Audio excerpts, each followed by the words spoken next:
Hello my dear students, welcome to the next lecture in analog electronics.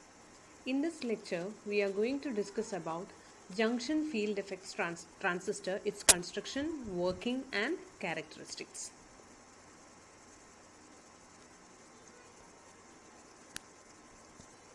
So the field effect transistors are as important devices as the BJTs. They are also used as amplifier and logic switches.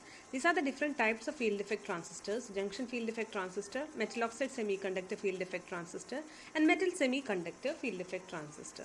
So JFETs and MOSFETs are going to be discussed in our further lectures. What is the difference between a FET and a BJT?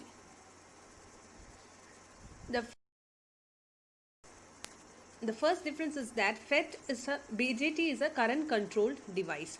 The base current controls the output current, and you have seen the output characteristics of a BJT where we have plotted the different values of collector currents for different IB values.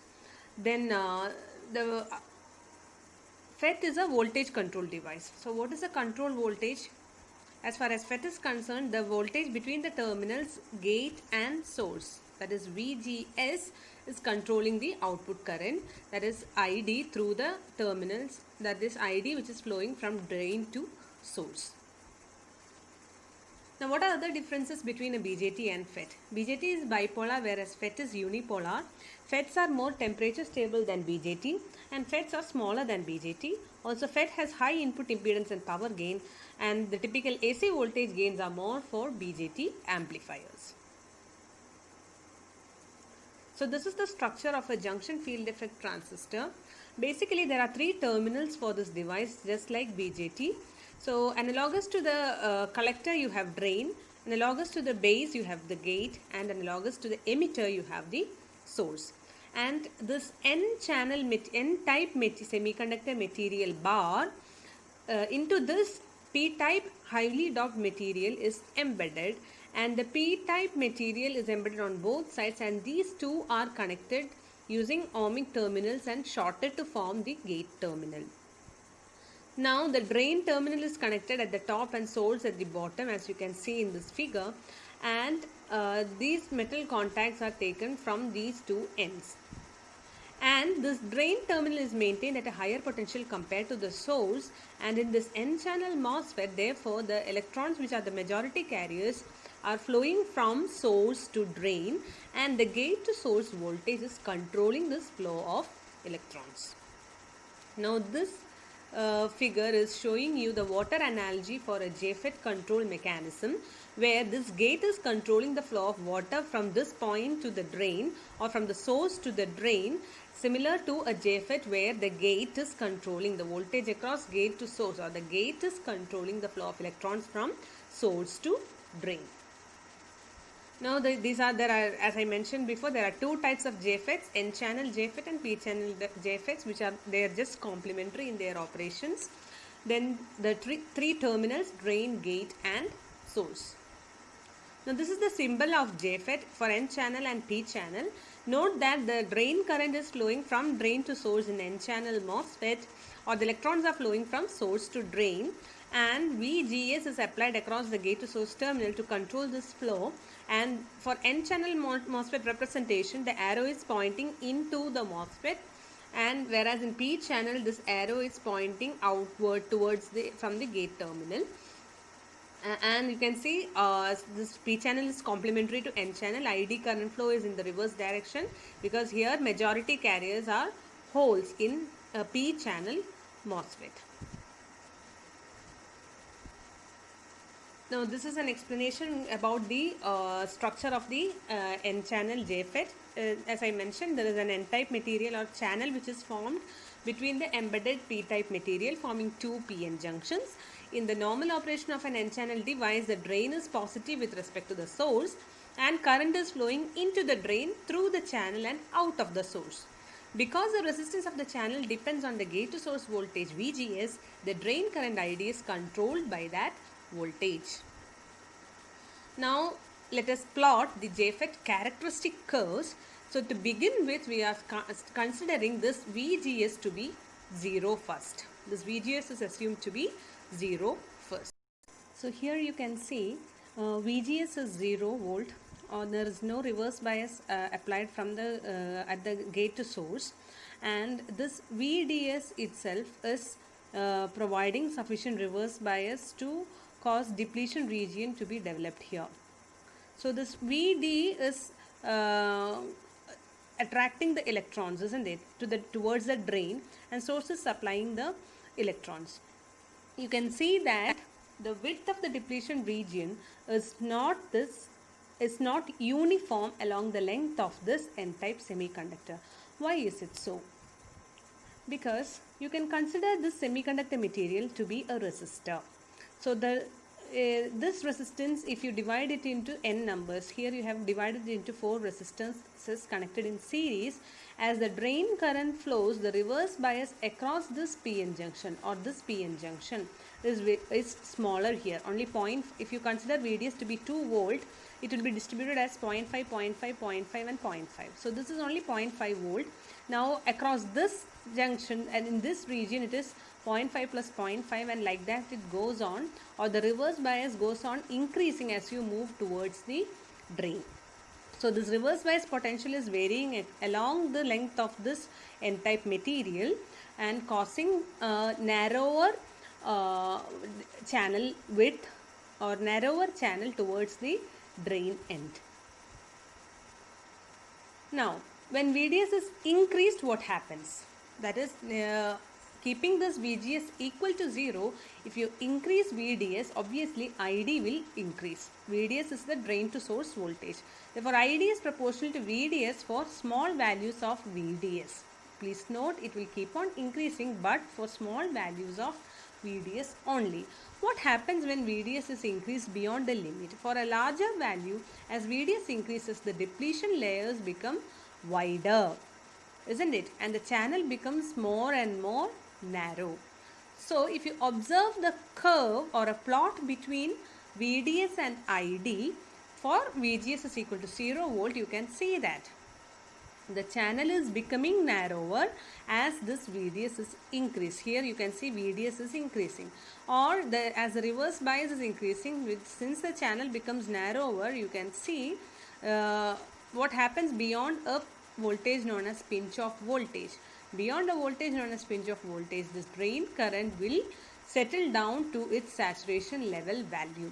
That is, ID won't increase any further because resistance of the channel is increasing due to the narrowing of the channel. R is equal to rho L by A, isn't it? As the channel becomes narrow, this area of cross section of the path decreases, or the resistance will increase.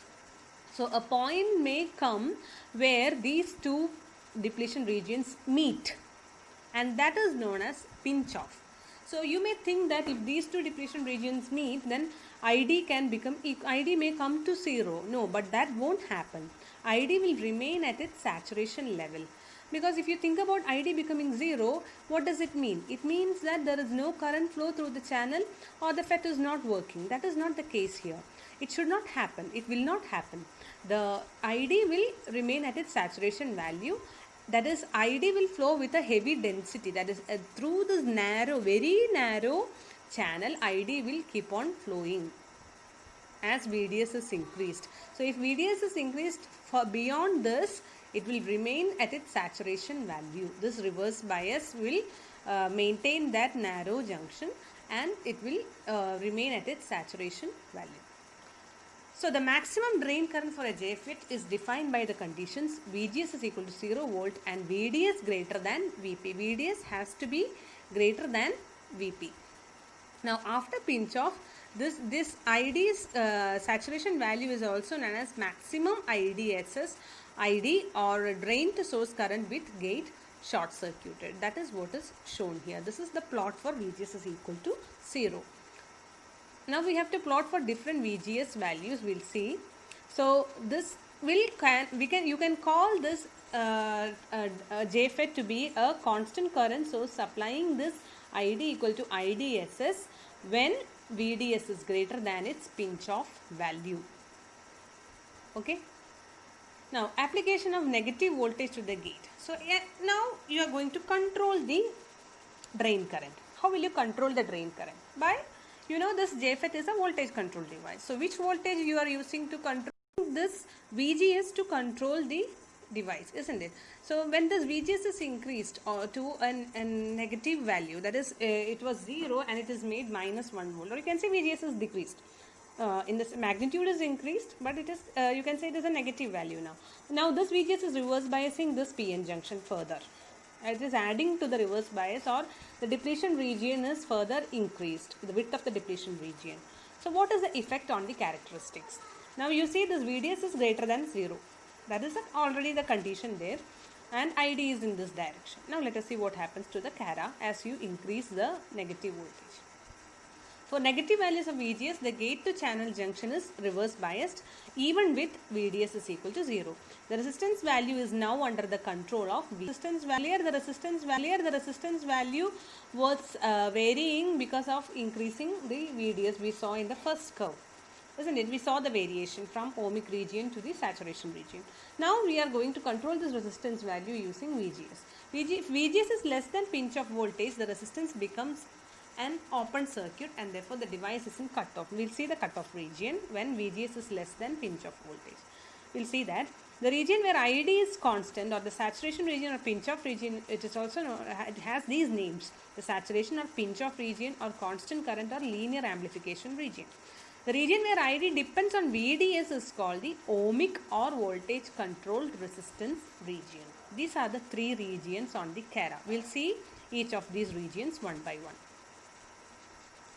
See, this is the saturation region, this is the ohmic region, and here you have the cutoff region. Okay, so in the ohmic region, this ID is depending on VDS, and it is beyond the cutoff, beyond the pinch off voltage, the ID is independent of VDS. It is at the it is following its saturation value. Now, what happens to this curve? It was at VGS equal to 0 volt. As you increase the reverse bias, or as you increase this VGS to minus 1 volt, you increase its magnitude. So as VGS is minus 1 volt, you see the saturation value of the drain current has decreased, or this reverse bias is adding to the increase in width of the depletion region further apart from VDS. This increase in VDS was causing an increase in width of the depletion region, and the junction was becoming narrower, isn't it? So the resistance was controlled there, but that control is taken by an addition to that control is given by this VGS. VGS is further controlling the resistance of the N channel. So what is happening to the resistance? See here, for this curve, when VGS is equal to 0, the resistance value was smaller. Resistance value was small compared to this curve when VGS is equal to minus 1 volt. You can see the slope here. Now this resistance, if you take, if this is the current, this is the voltage, if you take for in this region, the resistance value V by I is some value, V by delta I1. Suppose I take this as delta I1. Now what about this curve? This curve, if I take this, so for the same delta V, the I1 is smaller. So I2 is, this is a delta I2 and this is delta V. So this I2 is smaller compared to this, which means there is an increase in resistance of the channel in the ohmic region itself as you increase the VGS, or you increase the reverse bias. Or finally, when this VGS is equal to the pinch off voltage, or when this VGS reaches the pinch off voltage, what happens? It is moving to its cutoff region. This is the cutoff region. So for VGS is equal to 0 volt, this was the pinch off voltage, and when the VGS is, the magnitude of VGS is equal to magnitude of VP, this magnitude, here you see it is 4 volt VP. Pinch off voltage is 4 volt, for VGS is equal to 0. So this pinch off voltage is also decreasing as you increase the VGS. See how fast the JFET goes into pinch off. You can see the pinch off is Pinch off is somewhere at minus 4 volt for VGS is equal to 0. But this pinch off has reduced to a lower value for VGS is equal to minus 1. And the pinch off has reduced to a pinch off voltage is reduced further for VGS is equal to minus 2 volt, this value. And as VGS is minus 3 volt, you can see it has further reduced. The VP for VGS is equal to minus 3 volt has further reduced, which means the ID is reaching its saturation value. It's reaching a lower saturation value as this VGS is increased. And when VGS becomes equal to magnitude of VP, the ID is 0 here. Okay, so it is going to cut off. So the saturation level for ID is reducing. It is continued to reduce as VGS is made more and more negative. Okay, so this you can see the pinch of voltage is decreasing as you increase VG. So that is also occurring in a parabolic manner. Here you see this is decreasing in a parabolic manner, or VP is decreasing in a parabolic manner. That locus is marked here, locus of pinch off values as VGS increases. That is marked here. Now, this is the CARA for P-channel JFET. I forgot to mention one thing. Similar to this, there is breakdown region here as well. That is beyond a particular VDS value, this will go to breakdown. This will go to breakdown. Breakdown means ID will start, the channel will break, avalanche breakdown will occur, and the ID will start to increase continuously if VDS is going beyond a limit. We can observe that as VGS is increased, the the breakdown voltage will also decrease for this FET. That is, the voltage at which breakdown occurs will reduce as this gate to source voltage magnitude is increased. That is, the reverse bias is increased. That will also happen. That is clearly shown in the CARA of P-channel JFET. There is only difference is that from the N-channel MOSFET it is complementary. That is, these are the VGS voltages you see, it is plus 1, plus 2, plus 3, plus 4. Whereas for N-channel it is minus 1, minus 2, minus 3, minus 4 like that. And VDS is marked as negative for P-channel. And you can see the breakdown region, the breakdown voltage is decreasing. This breakdown voltage is decreasing as the VGS is increased, or reverse bias is increased. Now, what is transfer characteristic? We'll discuss about the transfer characteristic of JFET. Basically, it is the relationship between output and input of an electronic or electromechanical system. In BJT, IC is the output current, IB is the input current, and beta is the IC is equal to beta, IB is the relation, which is a linear relationship which is existing between input and output. Whereas for JFET, the relation between the input and output, what is the input? Input is VGS. This VP is a constant, pinch of voltage is a constant, and IDSS is a constant.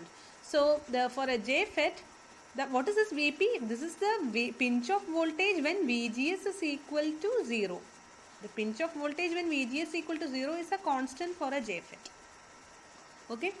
Now this is the relation between this input, that is VGS, and output, that is current, is defined by the Shockley, the scientist who invented a transistor, and he is the one who developed the field effect transistor theory, and he has given this derived this nonlinear relationship between the input voltage and output current of the FET. So these FETs are often referred to as square law devices because this is following a square law. ID is IDSS into 1 minus VGS by VP the whole square, and this is known as Shockley equation. Now, how can you obtain transfer characteristic curve from Shockley equation? So in the Shockley equation, if you make VGS is equal to 0, then ID is equal to IDSS. You can verify. When VGS is equal to VP or VGS off, then ID equal to 0. So marking these points, when VGS is equal to 0, ID is equal to IDSS. When VGS is equal to pinch off, what is the pinch off for the JFET which we discussed just now? It is minus 4 volt. When VGS is equal to minus 4 volt, ID equal to 0 as per the equation. So these are the 2 points on the axis. Now how are the other points plotted? For VGS is equal to minus 1 volt, you can see here we have VGS minus 1 volt. Mark the drain current for this from this particular cave. ID for this particular. So you can see this point, this value, maybe 4.5. So project it towards this side. This is a graphical method to plot the transfer characteristics. So this is 4.5 and this is minus 1 volt VGS. So this is the next point. So for VGS is equal to minus 2 volts. Similarly, this is ID, 2 ampere is ID. That is for VGS is equal to minus 2 volt, ID is 2 ampere. And like that you can plot the transfer characteristic curve from the Shockley equation. Now this is the analogy between JFET and BJT. We have already discussed some points. So we can conclude that this is the equation for ID, or this is the input output relation which you have, and for BJT this is the input output relation, and ID is equal to IS here, and IC is approximately equal to IE for BJT. IG is equal to 0 approximately equal to 0 ampere, the gate current, and VB is 0.7 volt, because here you have IB as the input current, VBE voltage as the input voltage, and here you have IG is the input current which is 0, and this VGS is varying, input is varying. Okay, and the terminals you can see: source, you have emitter, drain, you have collector here, gate, you have base here. And we can define some JFET parameters, because these are the parameters which are mentioned in the data sheet of the JFETs. The ratio of change in drain current to change in gate to source voltage is defined as the transconductance of the JFET, and this is at the constant drain to source voltage. So GM is a representation, its unit is in Siemens. You can find out its typical values. So GM is equal to delta ID by delta VGS at constant VDS. Next is dynamic output resistance or dynamic drain resistance, which is the ratio of delta VDS to delta ID, or change in drain to source voltage to the change in drain current at constant gate to source voltage. Next factor is amplification factor, which is defined as the ratio of the drain voltage, change in drain voltage delta VDS to change in gate voltage delta VGS at a constant drain current ID. Now you can establish the relationship between these three parameters, that is transconductance, dynamic output resistance, and amplification factor. So mu is equal to delta VDS by delta VGS. You can multiply and divide by delta IG to get this relation. Mu is equal to RD into GM. So with this I am ending the discussion on JFET, its construction, working and characteristics. Thank you.